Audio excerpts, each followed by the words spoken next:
Could you describe a little more about your portfolio governance model?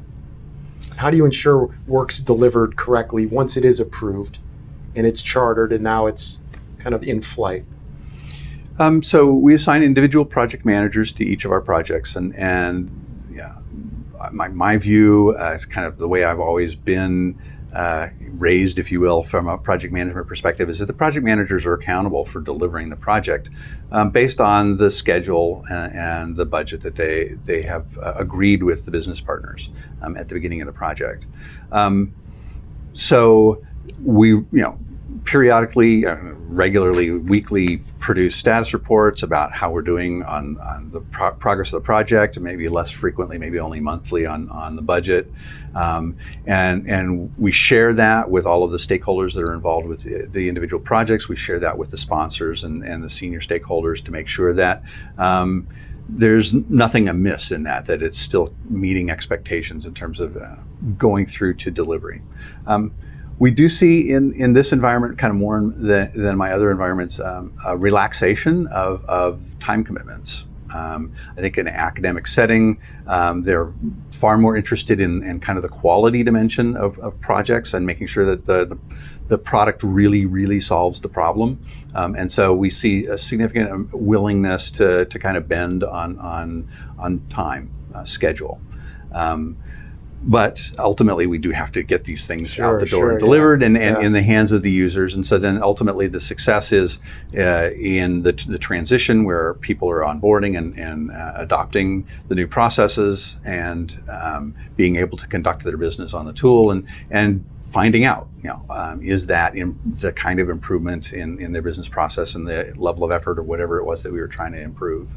Oh, that's wonderful. Yeah, it sounds like, especially around scope, time, and cost, scope's obviously very important, and quality is kind of a function of that. So sometimes you'll trade off a little bit on time to market to ensure that the product's really meeting its desired intent. That's wonderful. How do you go about managing change on these projects? And I'm not talking specifically around a change request comes in to add a new feature. Although if you want to go there and talk about maybe how you manage a prioritization in your backlog, though I did hear you speak to that, but more around organizational change management and readying, a consumer for a particular product that's going to be launched.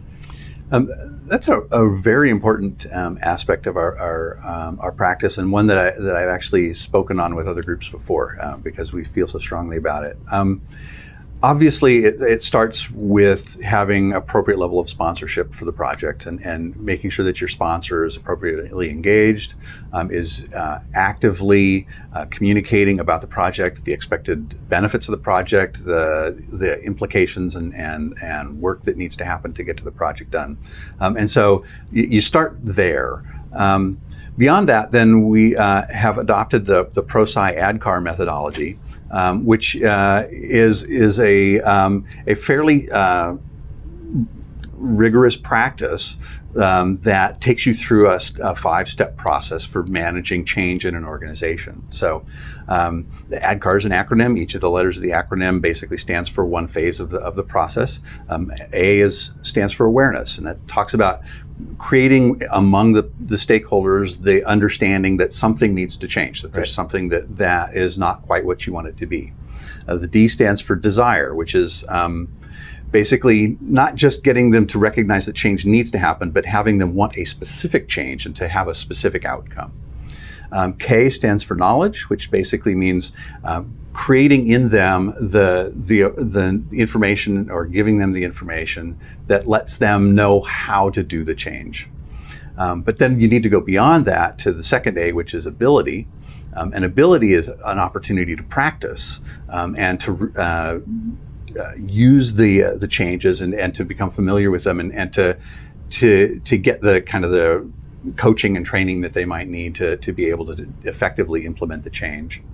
And then the R at the end is reinforcement. It speaks to the idea that you want to be able to monitor the results and make sure that there's not people regressing after they've theoretically adopted a change, and reinforcing with them the changes that you've created in the organization so that you can continue to realize the benefits. That's great.